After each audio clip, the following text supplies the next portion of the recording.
En esta ocasión vamos a revisar el transporte y el intercambio de gases en el programa de las asesorías para el fortalecimiento del aprendizaje de la fisiología del Departamento de Fisiología de la Facultad de Medicina de la UNAM.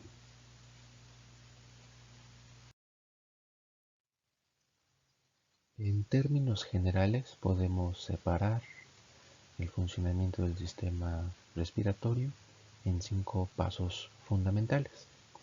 El primero ya lo hemos revisado, hablamos de la ventilación, en donde el aire atmosférico puede ingresar al aparato respiratorio y una parte de este aire, de este gas, llega a los sacos alveolares, donde ocurre el segundo paso, que es el intercambio gaseoso a nivel de los alvéolos pulmonares. Estos gases que están intercambiándose, CO2 y oxígeno, van a ser transportados a través de la circulación sanguínea y este transporte de gases constituye el tercer paso fundamental. Una vez que los gases han llegado a los capilares tisulares, ocurre otro intercambio de gases como paso número 4, en donde se retiran desechos metabólicos y CO2 del metabolismo y la sangre está llevando oxígeno a los tejidos. Y finalmente este oxígeno en los tejidos, las células la utilizan para llevar a cabo la respiración celular.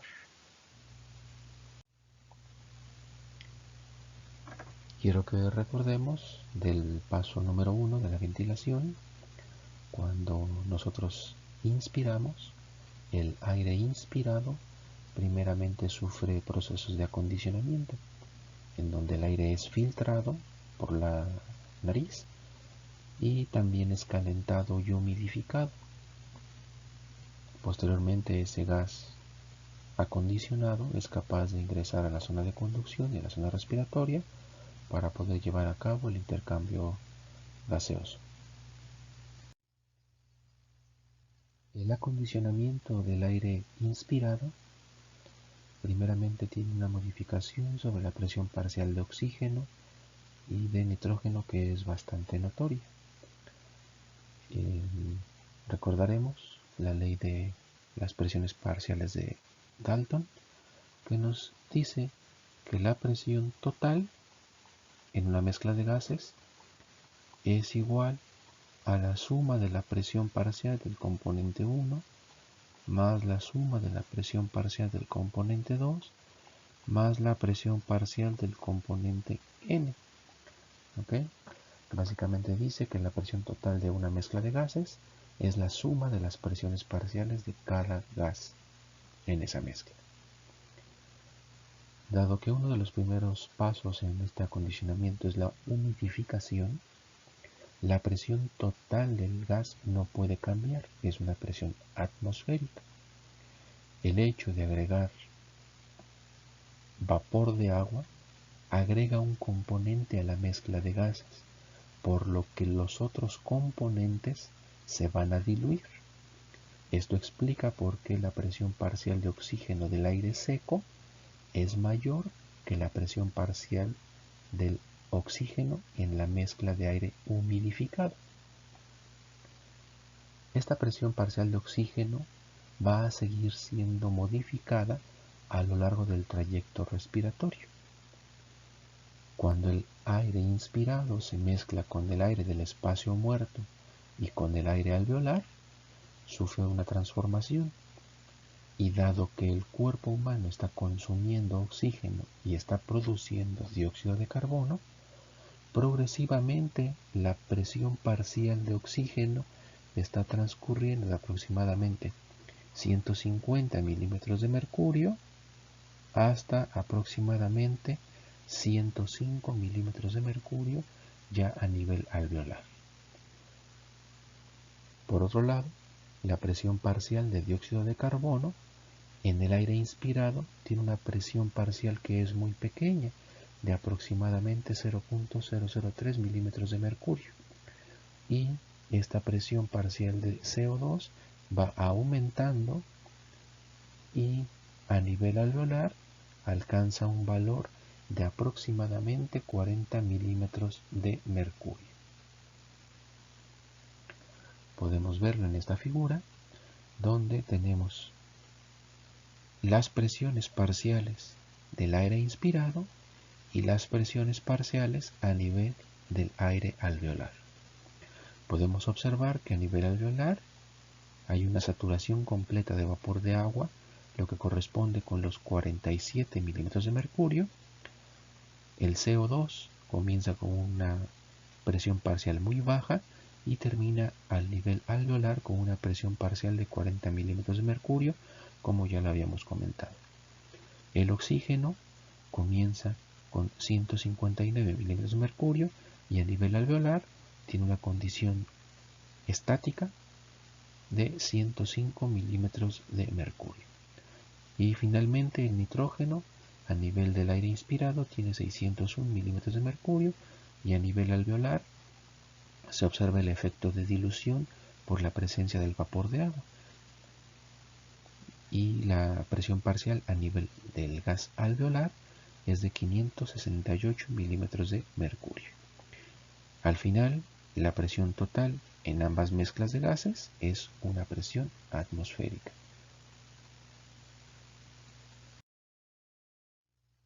El segundo paso importante es el intercambio de gases a nivel del alveolo y del capilar pulmonar. Podemos ver en esta imagen un alveolo y un capilar. Para que pueda existir el intercambio de gases entre estas dos estructuras, los gases deben atravesar una barrera. A esto le denominamos barrera o membrana respiratoria. Si hacemos un corte y un agrandamiento de esta sección, vamos a observar lo que se muestra en este recuadro. En el sentido del alveolo al capilar, ¿cuáles son las estructuras o las capas que conforman esta membrana respiratoria? Primero, una capa de líquido alveolar con su factor surfactante. Siguiente, la célula alveolar tipo 1, la membrana basal epitelial, un espacio intersticial, una membrana basal capilar, una célula endotelial capilar y finalmente el plasma, donde se encontrarán los eritrocitos, que es hacia donde difunden parte del oxígeno y del CO2. Esta membrana respiratoria es muy relevante, dado que esto es una difusión. El movimiento de los gases sigue gobernado por la ley de Fick de la difusión.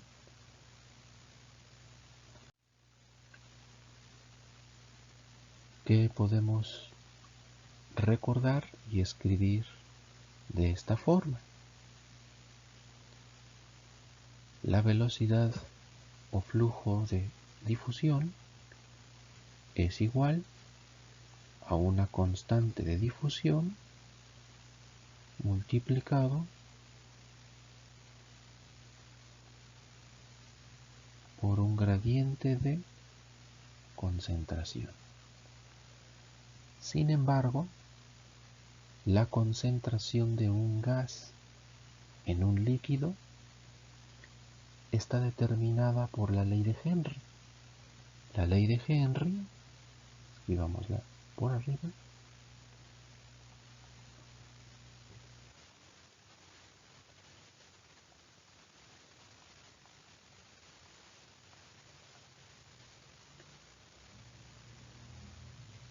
me dice que la concentración de un gas en agua, es decir,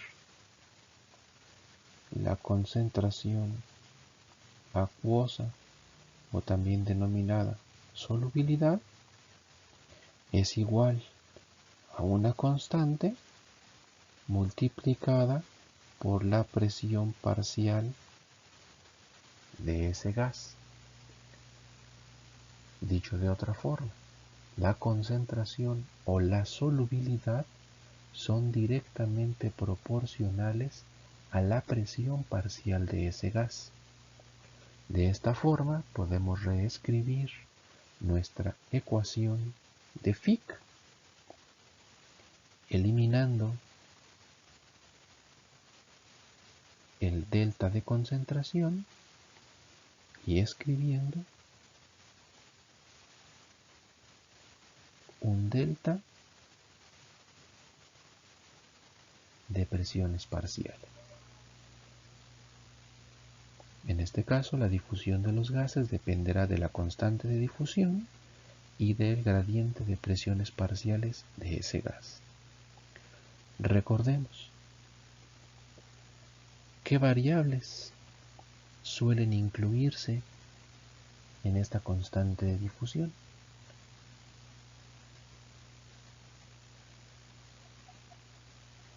En esa constante de difusión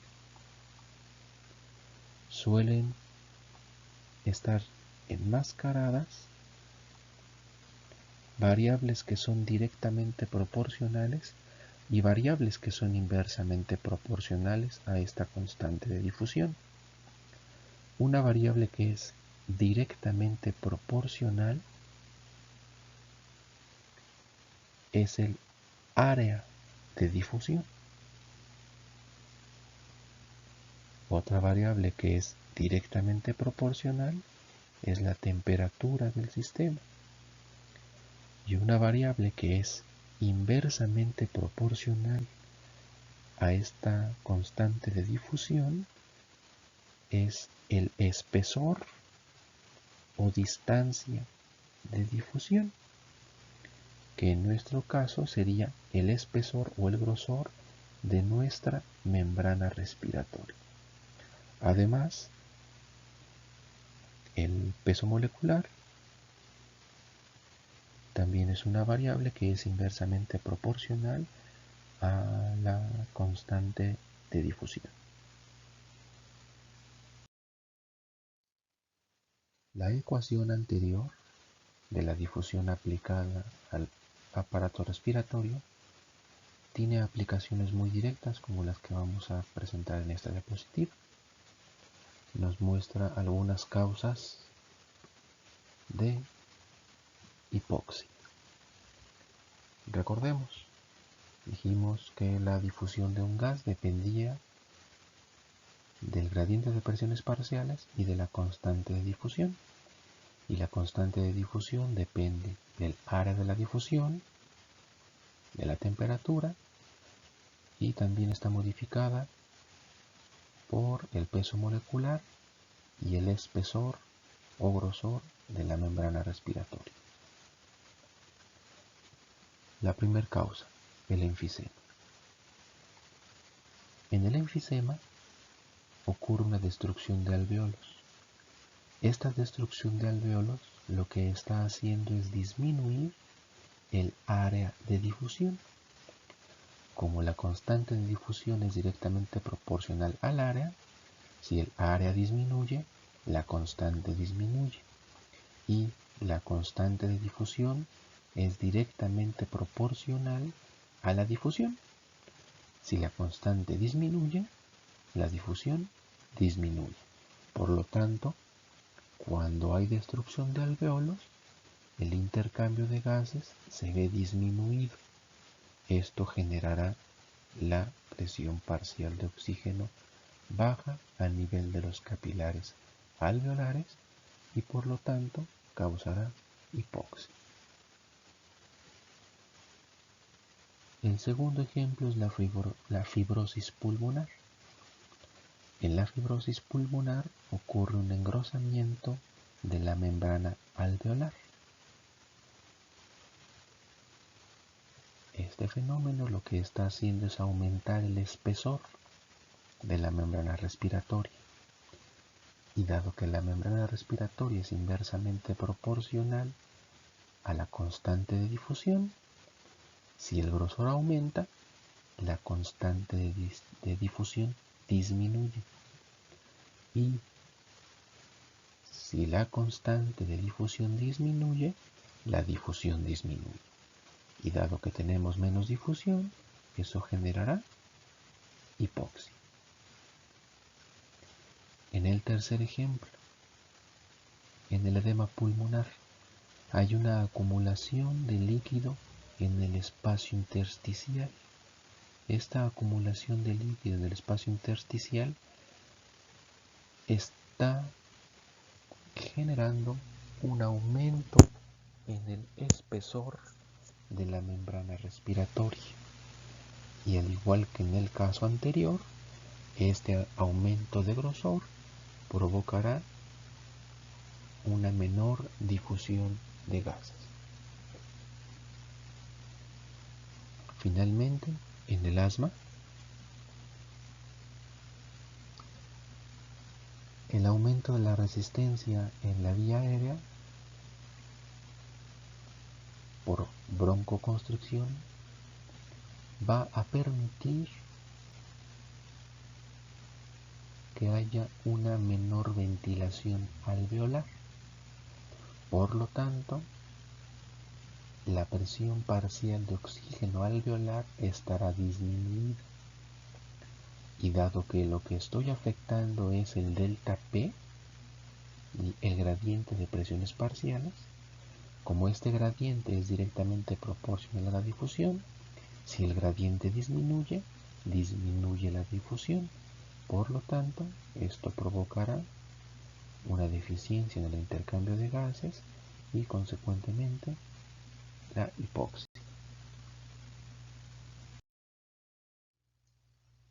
Hemos comentado que la difusión, de acuerdo con la ley de Fick, depende en gran medida del gradiente de presiones parciales. Vamos a explicar la dirección de la difusión neta de la difusión del CO2 y del oxígeno. En el aire atmosférico seco, las presiones parciales de oxígeno y de CO2 son de alrededor de 160 milímetros de mercurio y de 0.3 milímetros de mercurio respectivamente. Este gas se humidifica, se mezcla con el aire del espacio muerto y las presiones parciales de oxígeno y de CO2 a nivel alveolar son diferentes, teniendo unas presiones parciales básicamente estáticas de alrededor de 105 milímetros de mercurio para el oxígeno y de 40 milímetros de mercurio para el CO2. Cuando la sangre llega a los capilares pulmonares, es una sangre que consideramos desoxigenada. El ventrículo derecho va a enviar hacia la circulación pulmonar esta sangre desoxigenada, cuya presión parcial de oxígeno es de 40 milímetros de mercurio y la presión parcial de CO2 es de 45 milímetros de mercurio. En el extremo arterial del capilar pulmonar, es decir, en esta porción, la presión parcial de oxígeno, 40 milímetros de mercurio, es menor que la presión parcial de oxígeno alveolar, por lo que la difusión de oxígeno será del alveolo o de los alveolos hacia los capilares pulmonares. Y esa difusión se detiene cuando las presiones parciales se igualan, y se igualan en este extremo, en el extremo venoso del capilar alveolar.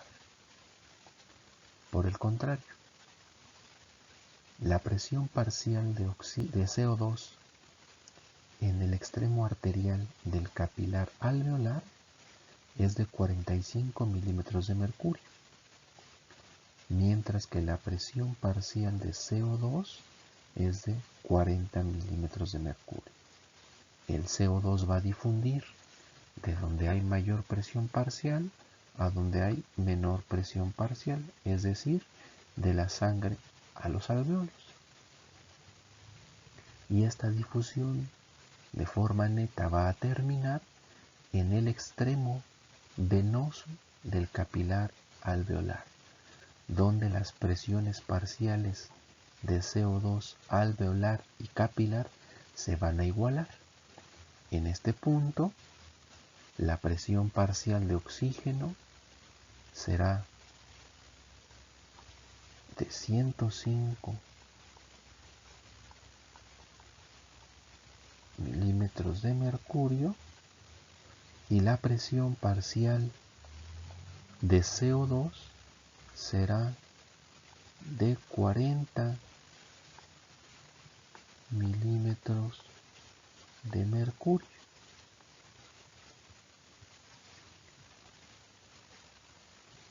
Esta sangre oxigenada regresará por las venas pulmonares hacia el corazón izquierdo y de ahí se enviará por circulación sistémica. Es importante que prestemos atención en estos valores. La sangre oxigenada arterial sistémica tiene una presión parcial de oxígeno que es menor a la presión parcial de oxígeno en el extremo venoso del capilar alveolar. Esta disminución de la presión parcial de oxígeno obedece a la presencia de la derivación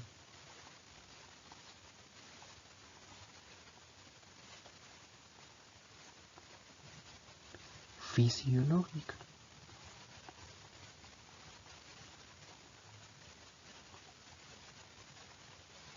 Es decir,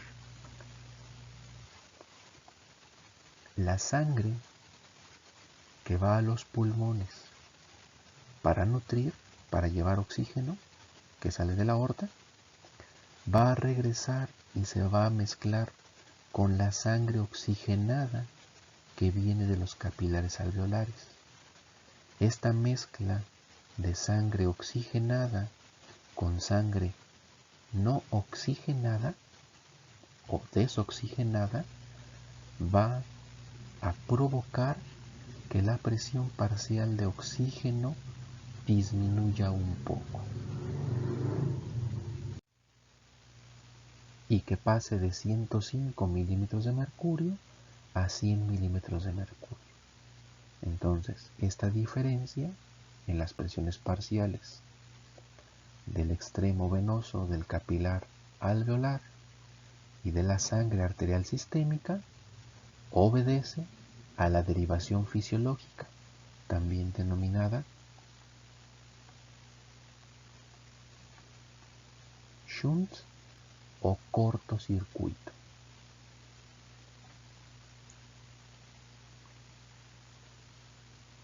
Las presiones parciales de la sangre arterial sistémica de oxígeno y de CO2 van a permitir el siguiente intercambio de gases a nivel del capilar tisular. En el extremo arterial del capilar tisular comenzará el intercambio de oxígeno, dado que el oxígeno lleva una presión parcial de 100 milímetros de mercurio en la sangre y en los tejidos esta presión parcial de oxígeno es de 40 milímetros de mercurio, el oxígeno va a difundir de donde hay más presión parcial a donde hay menor presión parcial, es decir, del capilar al tejido.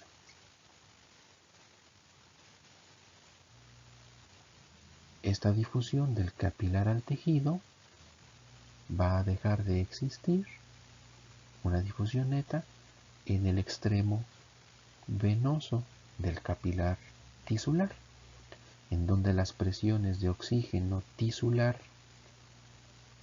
y sanguíneo se van a igualar. Por otro lado, la presión parcial de CO2 en la sangre arterial sistémica es de 40 milímetros de mercurio y la presión parcial de CO2 en los tejidos es de 45 milímetros de mercurio. El CO2 va a difundir del tejido a la sangre en el capilar y alcanzará una igualdad en las presiones parciales en el extremo venoso, en donde la presión parcial de CO2 en la sangre arterial sistémica será nuevamente de 45 milímetros de mercurio. Y dado que ya habíamos alcanzado el equilibrio en la difusión para la presión parcial de oxígeno, se alcanzará este valor en la sangre arterial desoxigenada, es decir, 40 milímetros de mercurio. Estas presiones parciales de la sangre desoxigenada regresarán por el sistema venoso a la aurícula derecha, al ventrículo derecho y nuevamente a la circulación pulmonar, donde se oxigenará, se mezclará con la derivación fisiológica, regresará a la aurícula izquierda, al ventrículo izquierdo y nuevamente a la circulación sistémica.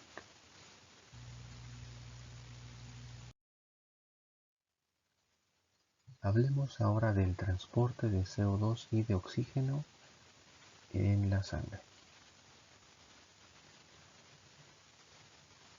El oxígeno se va a transportar principalmente en dos formas: disuelto y unido a hemoglobina. El oxígeno unido a hemoglobina representa el transporte mayoritario, siendo de 98.5%, mientras que el oxígeno disuelto en plasma solo es el 1.5%. Básicamente la totalidad del transporte de oxígeno es por medio de la hemoglobina.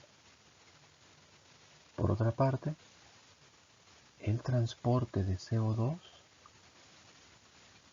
se da en tres diferentes mecanismos. El primero corresponde a CO2 disuelto en plasma y representa el 7%. El segundo componente es CO2 unido a hemoglobina y esto corresponde al 23%. Y finalmente, la mayor proporción del transporte de CO2 se realiza como bicarbonato, representando aproximadamente el 70%. Es útil recordar los nombres de la hemoglobina unida a oxígeno y de la hemoglobina unido a CO2. La hemoglobina unida a oxígeno se denomina oxihemoglobina, mientras que la hemoglobina unida a CO2 se denomina carbaminohemoglobina.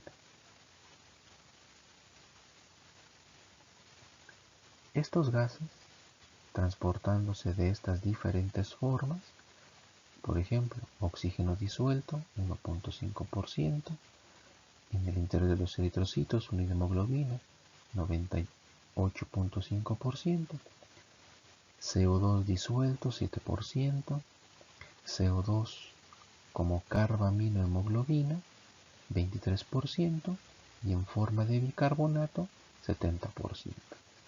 Son transportados en la sangre hasta llegar a los tejidos.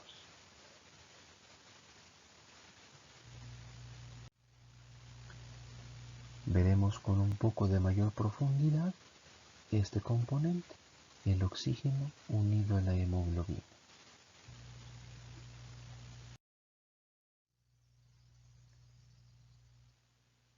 Esta gráfica representa la curva de saturación de la hemoglobina. Básicamente nos dice cuánta hemoglobina, qué porcentaje de la hemoglobina está saturada a diferentes presiones parciales de oxígeno. De esta gráfica se puede obtener un valor conocido como P50, que es el valor de presión parcial de oxígeno al que se tiene un 50% de saturación. De esta gráfica, por ejemplo, marcamos el 50% y localizamos qué presión parcial de oxígeno sería, aproximadamente 35-37 milímetros de mercurio. Pues para esta gráfica, este sería nuestro valor de P50.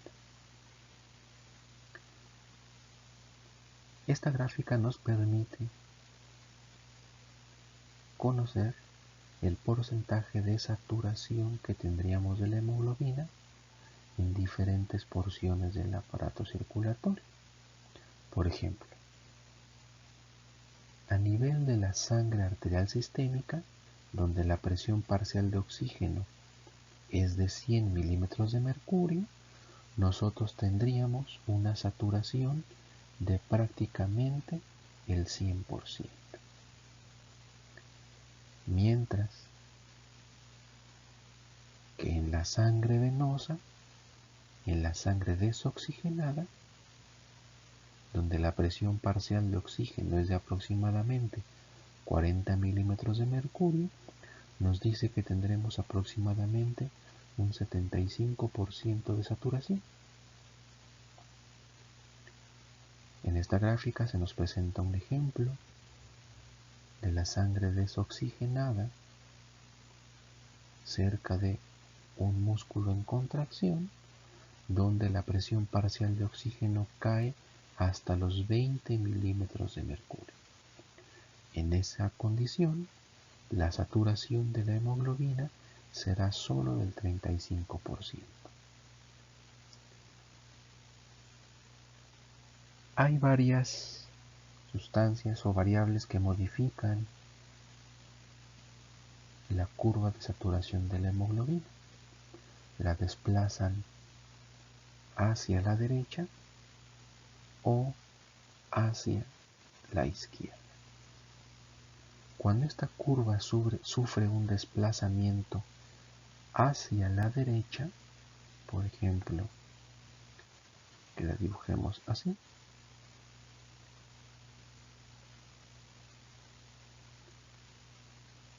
estaremos hablando de cambios en la afinidad de la hemoglobina por el oxígeno.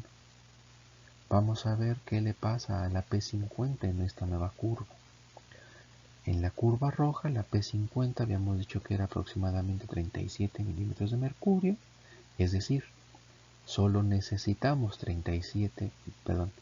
27 milímetros de mercurio para tener el 50% de saturación. Sin embargo, si yo desplazo esta curva hacia la derecha, este 50% ahora requerirá aproximadamente 40 milímetros de mercurio. Es decir, necesito mayor cantidad de oxígeno para saturar a la hemoglobina en el mismo porcentaje. Por lo tanto, cambios o desplazamientos de la curva de la saturación de la hemoglobina a la derecha indican que la hemoglobina ha perdido afinidad. por el oxígeno.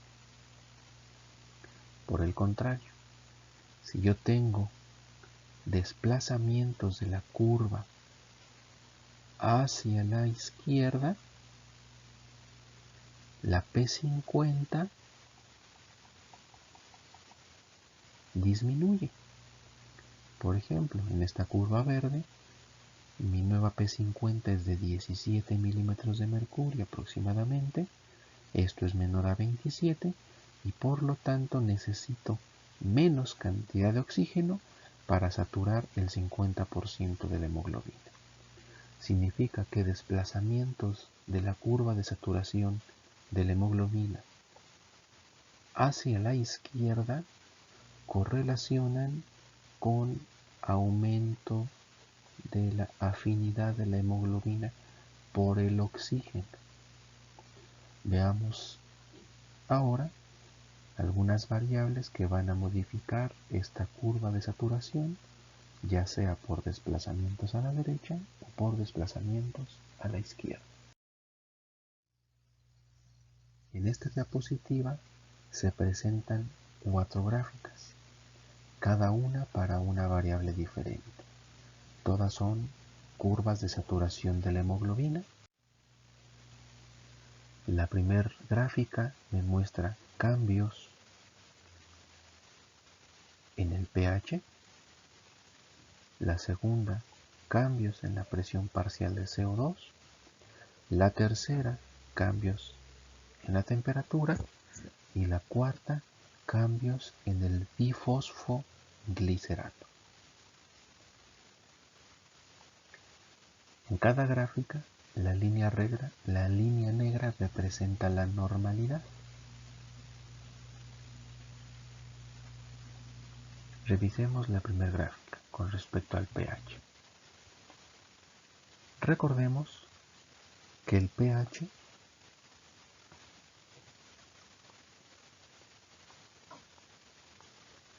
es igual al logaritmo del inverso de la concentración de hidrogeniones, por lo que, aun siendo una proporción logarítmica, el pH es inversamente proporcional a la concentración de hidrogeniones. Es decir, de la línea negra, cuyo pH es 7.4, a la línea roja, cuyo pH es 7.2, tenemos un descenso. Este descenso de pH indica un incremento en la concentración de hidrogeniones.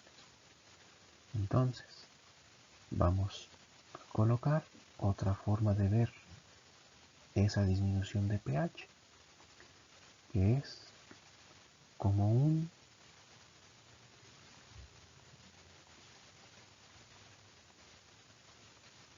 aumento en la concentración de hidrogeniones.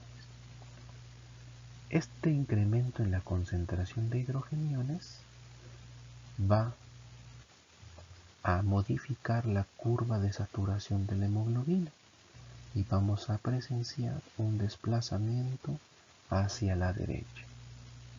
Habíamos comentado que desplazamientos a la derecha indican que la hemoglobina ha perdido afinidad por el oxígeno. Entonces, el incremento en la concentración de hidrogeniones o una disminución del pH sanguíneo va a alterar la afinidad de la hemoglobina por el oxígeno, disminuyéndola.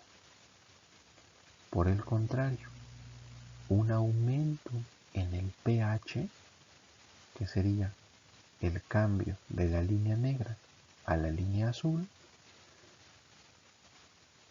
me está reflejando una disminución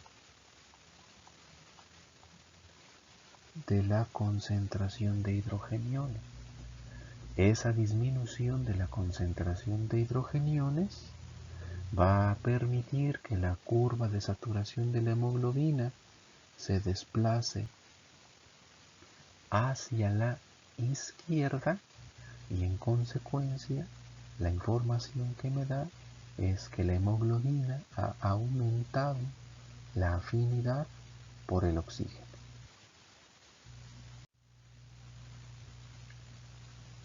La segunda gráfica me habla de la presión parcial de CO2 y de la misma manera, si la presión parcial de CO2 aumenta, la curva se desplaza a la derecha y la hemoglobina pierde afinidad por el oxígeno.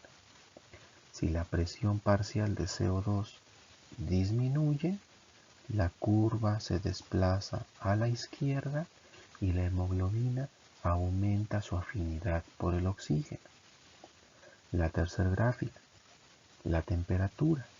Si la temperatura aumenta, la curva de saturación se desplaza a la derecha y la afinidad de la hemoglobina por el oxígeno disminuye. Si la temperatura disminuye, la curva se desplaza a la izquierda y la afinidad de la hemoglobina por el oxígeno aumenta. Y finalmente, si aumentamos la concentración de bifosfoglicerato, la curva se desplaza a la derecha y la afinidad de la hemoglobina por el oxígeno disminuye. Si disminuimos la cantidad de bifosfoglicerato, la curva se desplaza a la izquierda y la afinidad de la hemoglobina por el oxígeno aumenta. En cualquiera de estos casos tenemos un efecto funcional importante. Imaginen un tejido, un músculo por ejemplo, que está continuamente contrayendo. Están haciendo ejercicio y el músculo se está contrayendo y aumentando su metabolismo. Este aumento del metabolismo va a permitir que aumente la concentración de hidrogeniones, que aumente la presión parcial de CO2 en ese tejido, que aumente la temperatura del tejido y que aumente el bifosfoglicerato.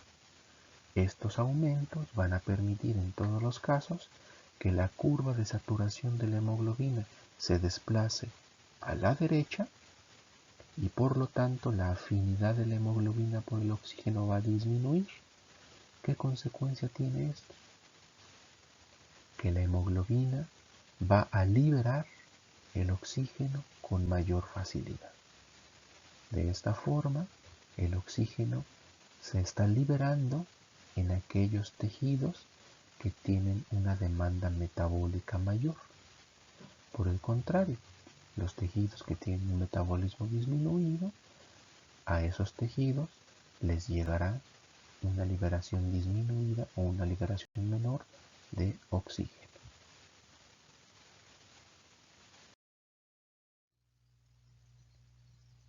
La hemoglobina fetal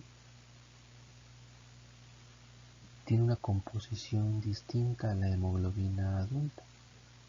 La hemoglobina fetal está compuesta por 2 cadenas alfa y 2 cadenas gamma, mientras que la mayor parte de la hemoglobina normal adulta son 2 cadenas alfa y 2 cadenas beta. Esta diferencia de las cadenas beta, que en la hemoglobina fetal son gamma, va a permitir que el comportamiento de la saturación de la hemoglobina fetal sea distinta a la hemoglobina de un adulto sano. Observamos en la gráfica que si comparamos la hemoglobina materna con la hemoglobina fetal, podemos visualizar cómo que esta curva se desplazó a la izquierda. Y recordemos que el desplazamiento de la curva hacia la izquierda indica una mayor afinidad. Por lo tanto, el hecho de que la hemoglobina fetal tenga 2 cadenas gamma permite que tenga mayor afinidad por el oxígeno que la hemoglobina materna, con la finalidad de asegurar una correcta oxigenación al producto durante el embarazo.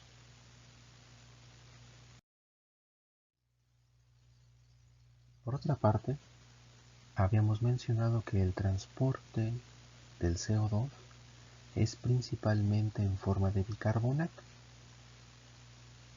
Para poder convertir el dióxido de carbono en bicarbonato, se requiere una serie de reacciones químicas que vamos a identificar en este momento. A nivel del alveolo, el CO2 o el bicarbonato más bien que viene en el plasma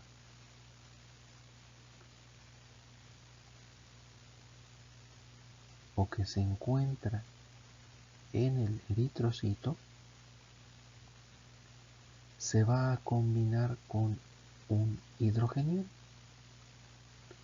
y por medio de la anhidrasa carbónica se va a generar CO2 y agua. Este CO2 es el que se utilizará para la difusión y el intercambio de gases. Por otro lado, a nivel tisular, el CO2 de los tejidos va a difundir hacia el plasma, al interior del eritrocito, y en él se combinará con agua, y por una reacción en sentido contrario, la anhidrasa carbónica convertirá el CO2 y agua en ácido carbónico, mismo que se disocie en bicarbonato y en un hidrógeno.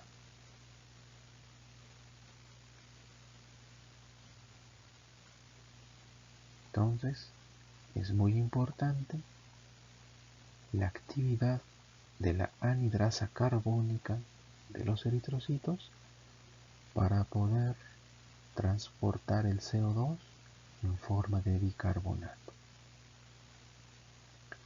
Utilizaremos esta diapositiva para ejemplificar dos fenómenos que son importantes y que suelen confundir a los estudiantes. Uno de ellos es el efecto Bohr y el otro el efecto Haldane.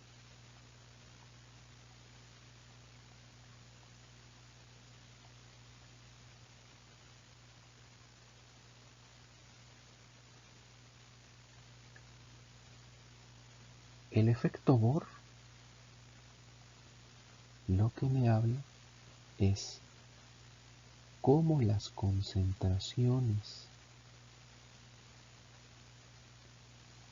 de dióxido de carbono y de hidrogeniones afectan la afinidad de la hemoglobina por el oxígeno. Es decir, en el tejido, la producción de CO2 va a permitir que aumenten los hidrogeniones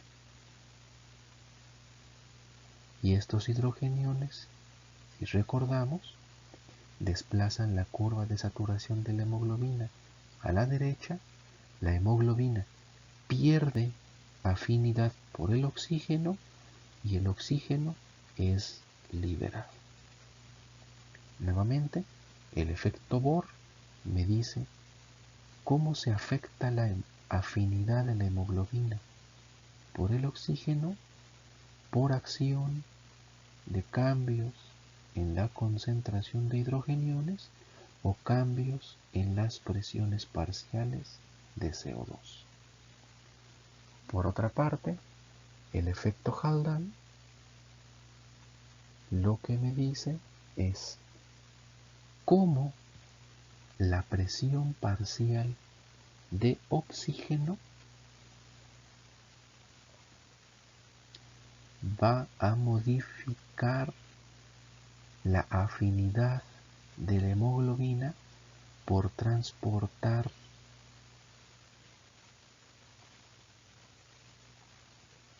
CO2.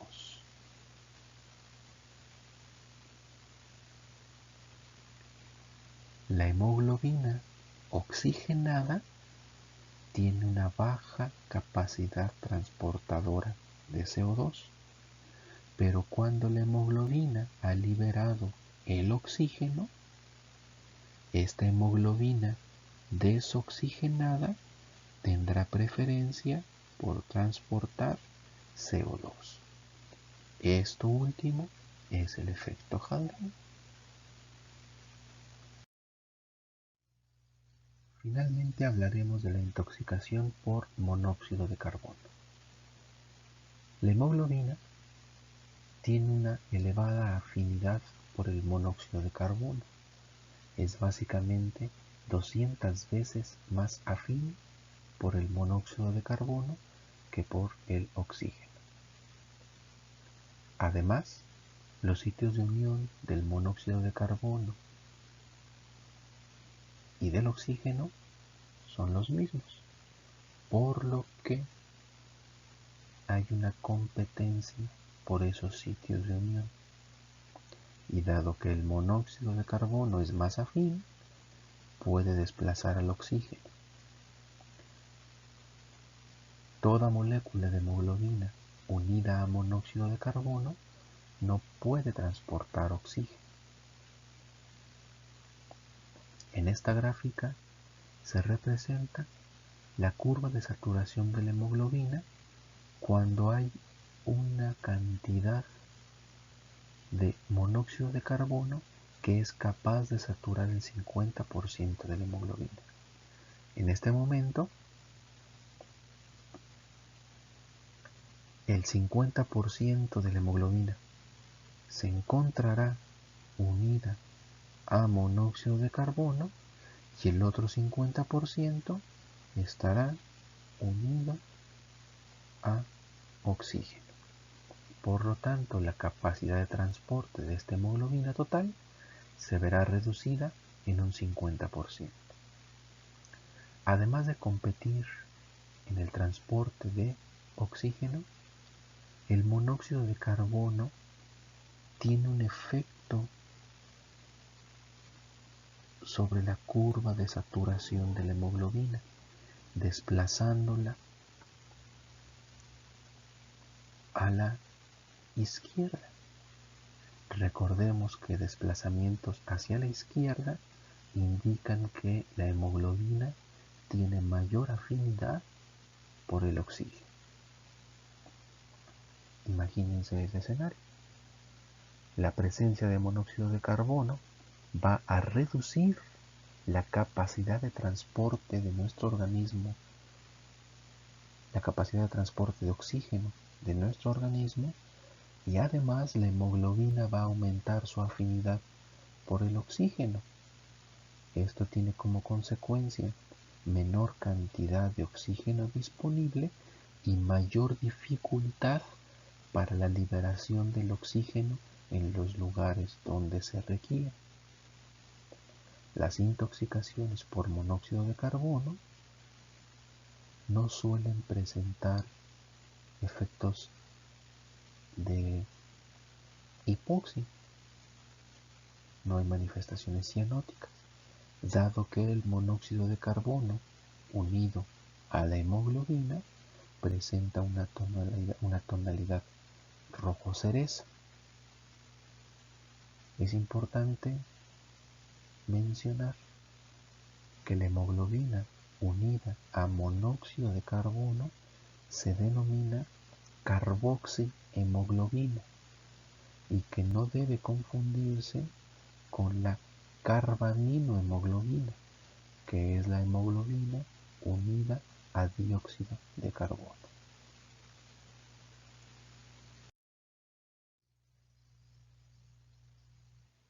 Hablaremos brevemente del control de la respiración. El centro respiratorio está compuesto por dos zonas. Un centro respiratorio vulvar, compuesto principalmente por dos grupos, un grupo dorsal y un grupo ventral.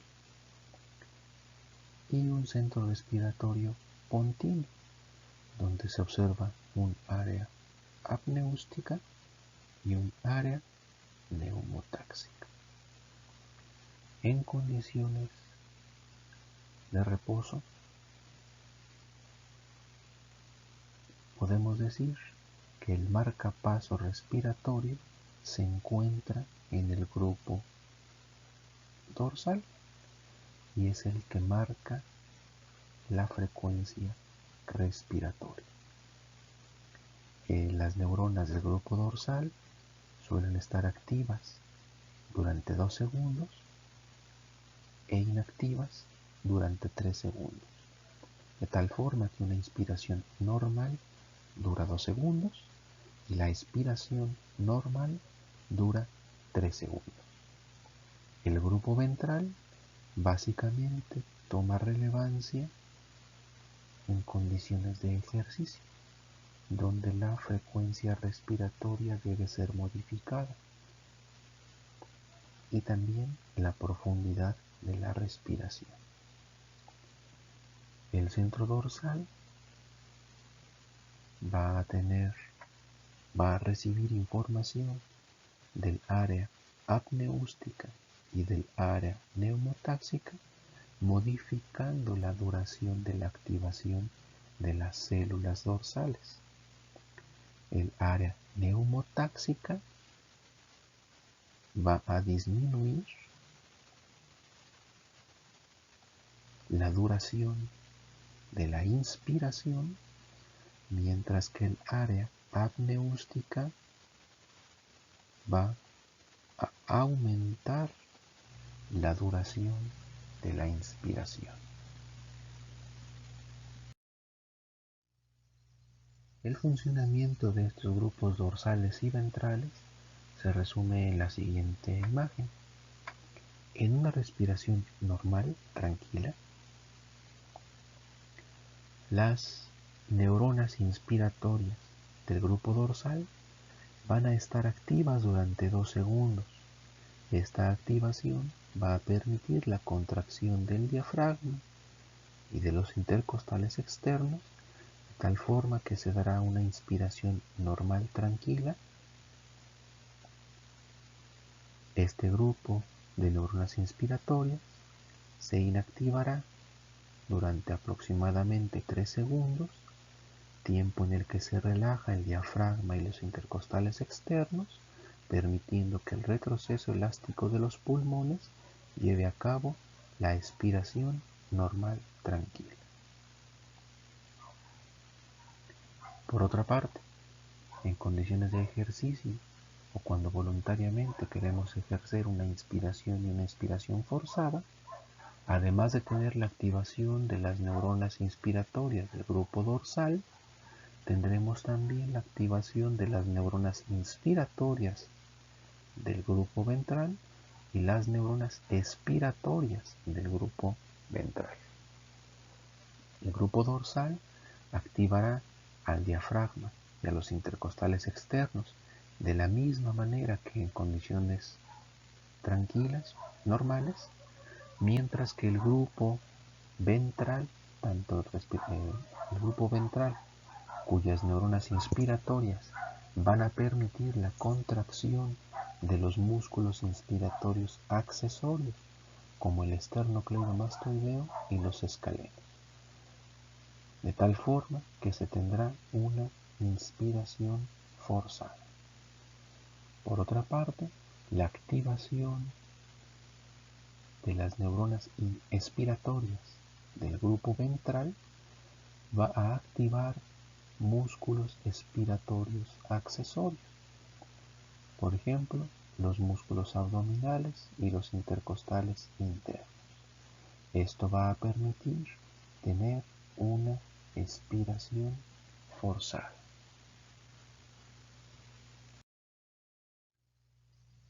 Como mencionamos, el grupo respiratorio dorsal solo tiene actividad inspiratoria, mientras que el grupo respiratorio ventral tiene tanto actividad inspiratoria como actividad expiratoria. Y aquí se presentan las localizaciones y los componentes principales de cada uno de estos grupos.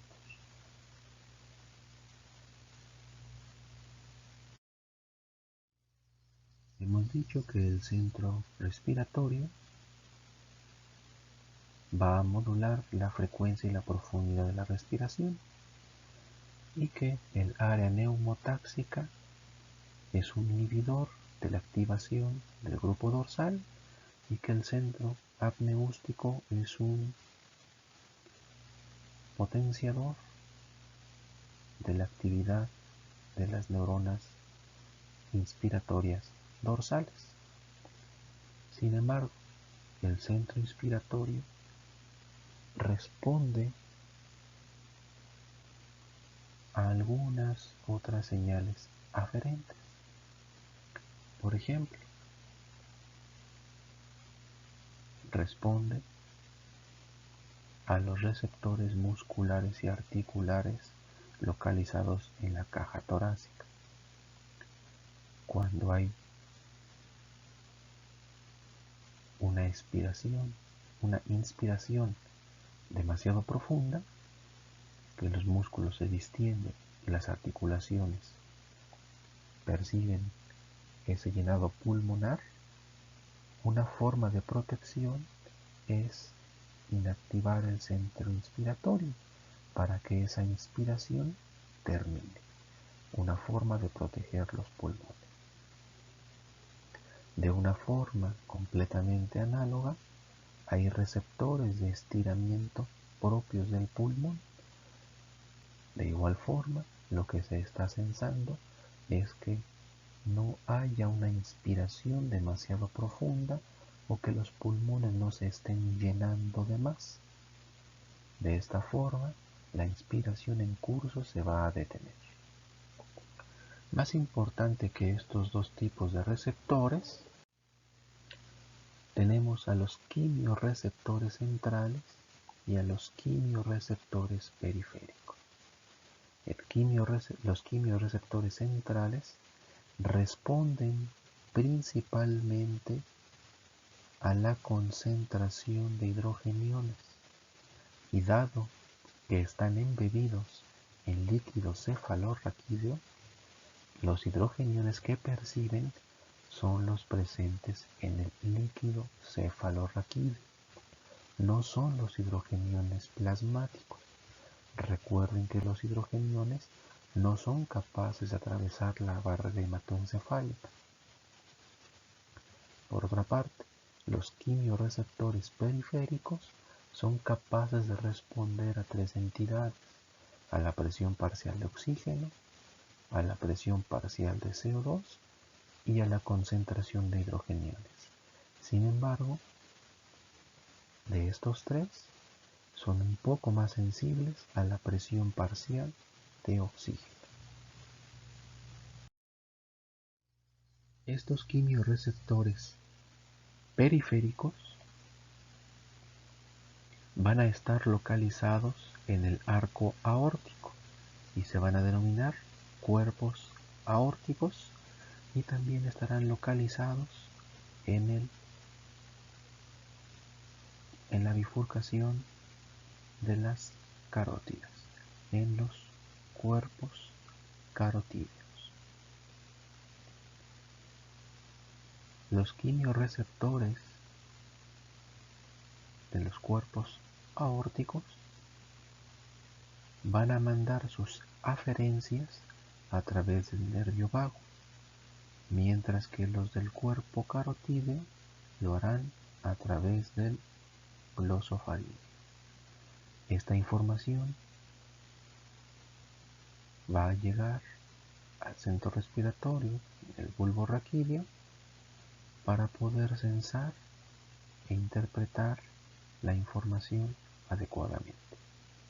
Es importante que observen que tanto los quimiorreceptores del cuerpo carotídeo como los del cuerpo aórtico, lo que perciben son principalmente concentraciones de hidrogeniones plasmáticas, presiones parciales de CO2 y de oxígeno plasmáticos y sanguíneos.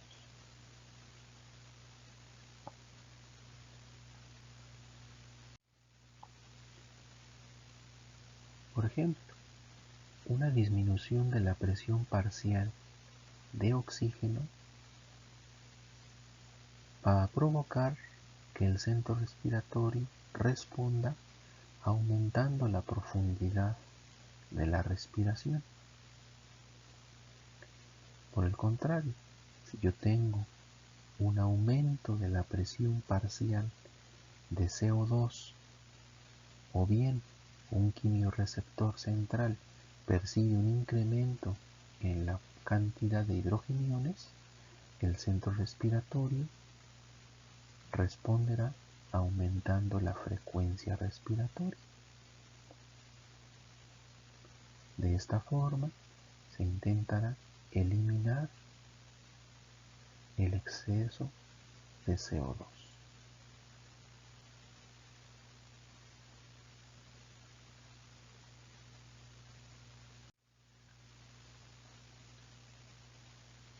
¿Por qué el quimiorreceptor central responde al hidrogenión aumentando la frecuencia respiratoria?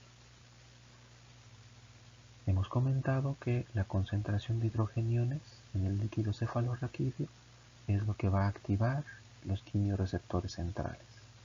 Y también mencionamos que esos hidrogeniones no provienen directamente de los hidrogeniones en plasma, dado que estos no pueden atravesar la barrera hematoencefálica. Los hidrogeniones del líquido cefalorraquídeo son un reflejo de la presión parcial de CO2 arterial. Recuerden que el CO2 puede atravesar la barrera hematoencefálica y si tengo un aumento en la presión parcial de CO2, tendré un aumento en la difusión de CO2 hacia el líquido cefalorraquídeo. Ese CO2 en el líquido cefalorraquídeo se puede combinar con el agua del mismo y formarán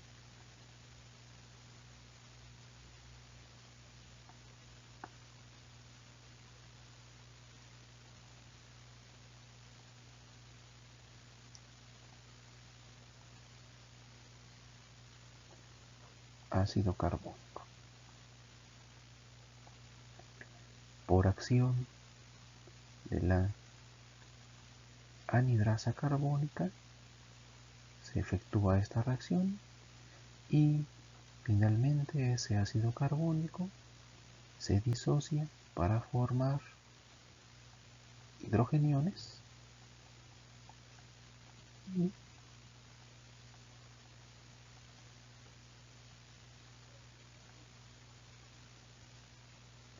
bicarbonato. Entonces, un incremento en la presión parcial de CO2 arterial conlleva un incremento en la concentración de hidrogeniones del líquido cefalorraquídeo, un incremento indirecto. Y esto es lo que activará a los quimiorreceptores centrales.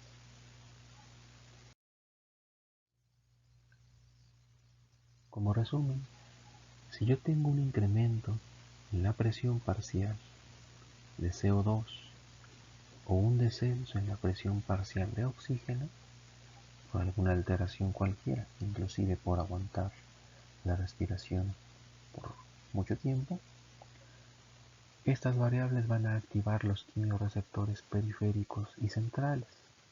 Como consecuencia, el centro respiratorio se activará y permitirá la activación de los músculos inspiratorios y expiratorios accesorios, de tal forma que aumentará la frecuencia y la profundidad de la respiración. Como consecuencia, desciende la presión parcial de CO2 y aumenta la presión parcial de oxígeno, de tal forma que los valores de estas variables regresan a la normalidad. El control de la respiración por el centro respiratorio es capaz de suprimir el control voluntario de la respiración, de tal forma que aun cuando pretenda una persona aguantar la respiración durante mucho tiempo, terminará sucumbiendo a la activación del centro respiratorio.